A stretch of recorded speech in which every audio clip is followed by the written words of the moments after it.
Hey, what's up, everybody? Welcome back to another edition of the Cast with myself, Jason Sukamel. More importantly, with Cole Patterson there, as always. Cole, got some interesting things to talk about today.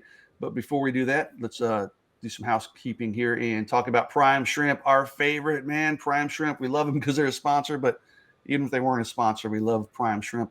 Do you know they're actually going to start hitting stores? You can obviously order it online. That's what we encourage everybody to do. Go to primeshrimp.com, get that 30% off. Use your promo code OrangeBloods30, 30% off 6 units or more. But they're going to start stocking them in Austin. I'm like pumped about that because I want to find a store nearby me.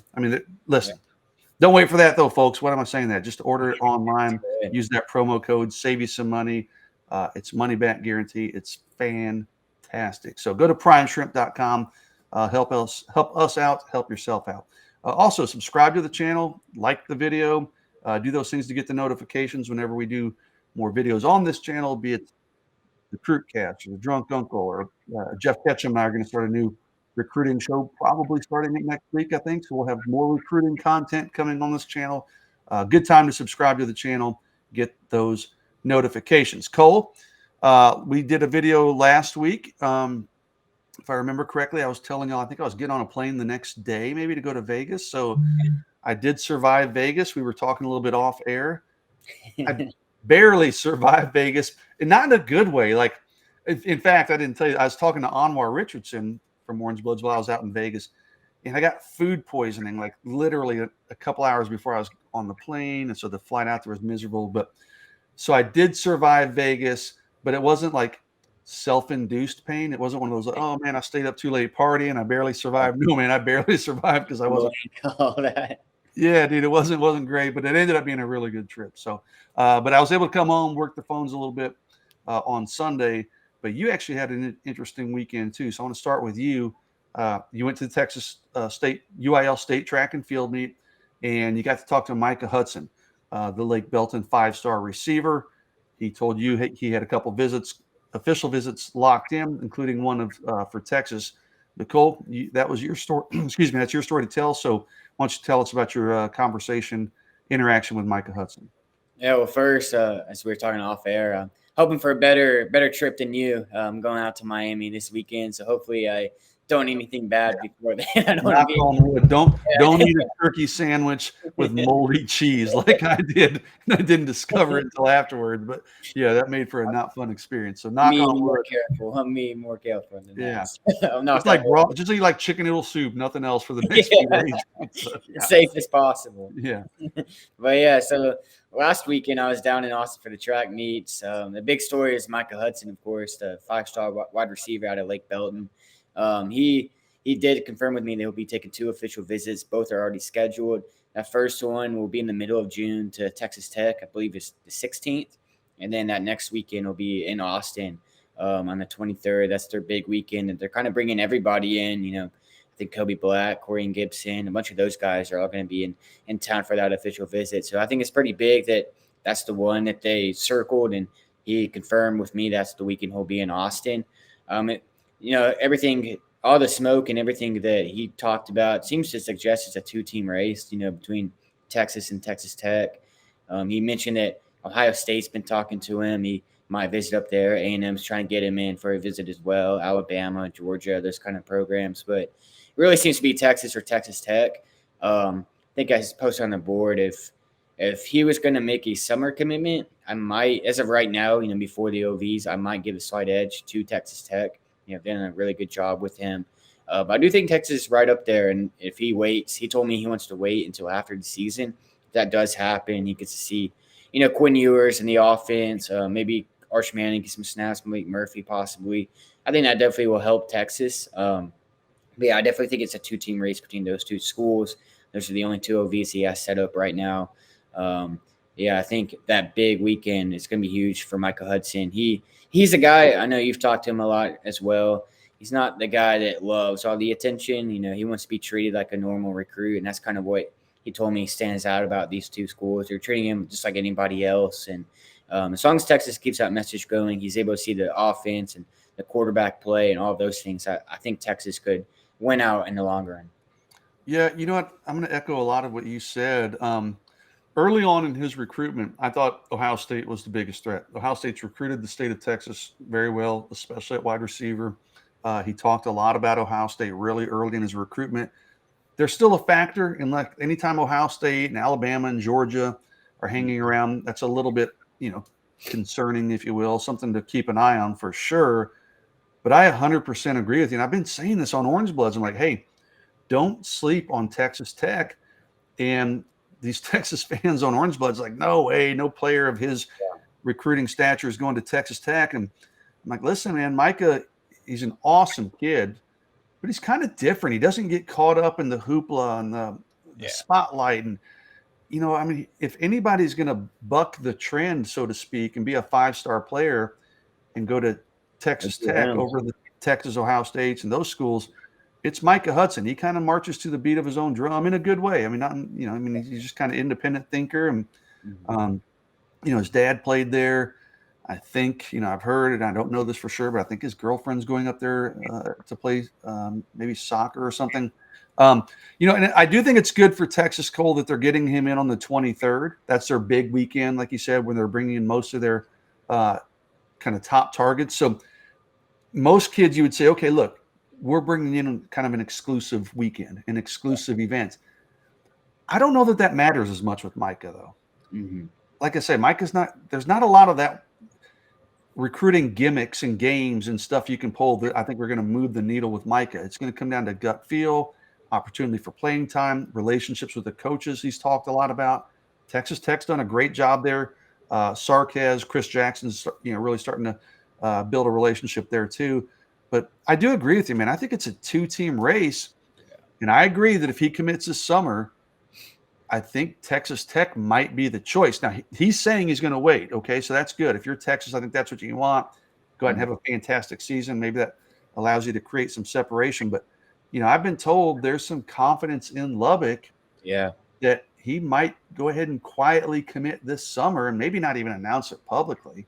And if that happens, Texas Tech feels pretty good. Now, we'll see. Hey, if he commits this summer, it's a long way till signing day. NIL stuff is going to come into play probably at some point. So a lot of moving parts here, but I do tend to agree with you that I think it's a Texas Tech race.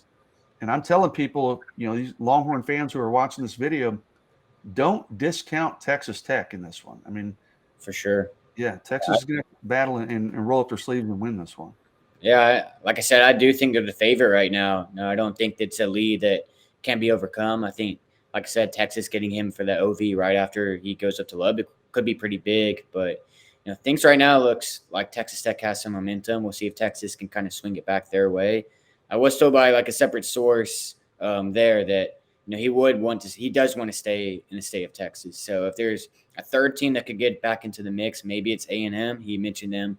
Maybe he takes an OV there. But everything I hear and think is a 2-team race between those two for sure. Yeah, A&M's in the mix, but I just don't see it. They'd have to make a really late surge there. You need to hope for, if you're a Texas fan, maybe like a big dust storm in Texas Tech while he's out there. And then he comes to Austin and it's like, oh, it's 75 and sunny. And like, let's go to the lake one day or whatever. Let's go out on somebody's boat or something. Mother Nature might have to play a factor. Yeah, dude. Hey, sometimes those little things matter, man. So, Cole, one other guy that you saw, I guess it was last weekend again, right? Or is that was this week? Right? It was actually last night. Was that? Oh, Wednesday night. You had me about it last night. Look at me. Corian Gibson, the safety out of Lancaster. I know what you're going to say. I know I'm going to agree with you because I think I've felt this way ever since I saw him in March. But you saw him last night, so go ahead and take the wheel here. Thoughts on Corian Gibson after talking to him last night? Yeah, for sure. No, I did put a future cast in for Corian Gibson right after that Under Armour camp. I just got a good feeling talking to him and some other people about where Texas stood for him. But then Clemson offered, and that kind of has shaken everything up. Clemson had a coach there at his spring game last night. That's where I was at. He made it pretty obvious he's wearing a lot of Clemson stuff. The sleeve, the gloves. He had a wristband on. And, none of that's obviously the end-all, be-all by any means. But there's a lot of Clemson smoke. And just talking to him afterwards, they're going to get his first official visit. Like I said, they had a coach in town for him. he mentioned, I know Orange Buds would consider this a bit of a curse, but he mentioned Clemson was his dream school growing up. Just watching them, he was a fan of the orange and the purple and everything, their stadium environment, all those kind of things. He had a good visit down there as well this spring. So I ended up flipping my future cast to Clemson. Maybe I did that a little prematurely, but because he is going to take that official visit to Texas, at least as it stands right now. I know he's may mention to you or Nick Harris that he'll see what happens after that first OV. But as of right now, he does plan to officially visit Texas on that same weekend. Micah Hudson will be there, but Clemson will get that first shot at him.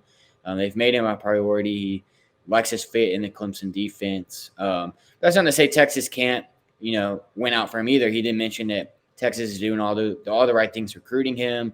He likes his fit there. Him and Terry Joseph have a good relationship. But I think an underrated aspect was when Chris Gilbert left Texas to UNT. He was kind of the guy leading that recruitment. He had the connections to that South Dallas area. So him leaving kind of opened the door for other programs, and Clemson has jumped in. I really think has taken advantage. Alabama might be that other team, that third team to watch. But kind of like Micah Hudson, I wouldn't say it's a two-team race, but I do think Texas and Clemson are those two teams to watch for sure. And as of right now, I do think Clemson is kind of taking that lead. Yeah, I 100% agree. I think it is a two-team race. I have always, I never put in a future cast, but if I was going to, I've always had Texas as a leader, like pretty substantially. But didn't you say, Cole, let me backtrack. You said on Clemson gloves and things. Didn't you say, did he have on a Texas like headband or something though when he took his helmet He did off? have a Texas headband that he was wearing underneath his helmet. Just throwing enough of a curve to keep us on our Yeah. toes, right? Yeah. Corian, we've seen this game before, Corian. All right, we know what's up. But like I thought Texas was a team to beat for the longest time. I never put my future cast in, which is a bit surprising that I didn't, because I thought Texas had a pretty commanding lead there for a long time. Clemson offers, and it was right before I saw him at Texas Relays. He was in town running, and Clemson had just offered, and he had just gone out there for an unofficial visit. And dude, talking to Corian Gibson after that visit, he was just had a different vibe when he talked about Clemson. He smiled. He's like, "Oh my gosh, it's amazing!" And like when I was done talking to him, I remember telling another reporter that covers UT, and I was like, he's like, "Oh, that guy's going to Texas." Like he hadn't talked to Corian yet. I was like, he ain't going to Texas, dude. He's going to Clemson. Like, and then he went back for their spring game, and now he's going back for an official visit. Like you said, he does have a Texas official visit scheduled, but he told me, he goes, he might even commit, maybe before or on an official visit. And I'm thinking that's not going to be Texas if that happens. It's going to be Clemson. So, man, if you're Texas, you just got to keep chopping wood here and hope that he does take that Texas visit on June 23rd. Maybe Clemson struggles a little bit in the fall. Maybe Texas has a big game. Maybe as time goes on, he decides he wants to stay a little closer to home. Things can happen. I mean, things can change. But I do think Clemson is the overriding favorite right now, which is a pretty dramatic turn. It's pretty interesting to me. Like he said, he mentioned childhood favorite. That I've never heard him say that to me, but I wonder, that's just kind of an interesting, like, what is it about Clemson of all schools for a kid in, the Metroplex that likes Clemson growing up? I mean, I don't know, because it's not, I mean, they've been pretty good for a while. I guess maybe, if I guess Corian's probably 16, 17 years old. So yeah, so I guess maybe he was around 10 when it started sneaking in there really good. But yeah, he kind of grew up when they took off. He mentioned just simply, he likes the environment. Just it's a cool environment. I'll give him that. Yeah. He said he likes the colors, all that stuff. I asked him, is it, the wins and the big games they played? And he said not even necessarily that. He just kind of, grew up watching them and, liking their uniforms. And I'm sure obviously winning helped, but, Sure. Yeah. Hey, he ain't liking Clemson if they're going like 3-9 the last 5 years, right? So for sure, yeah. Cole, I'm going to just blow through some quick hitters here, guys that I talked to this week. I'm going to start with punter. We kind of talked about last week, Michael Kern, the Texas commitment.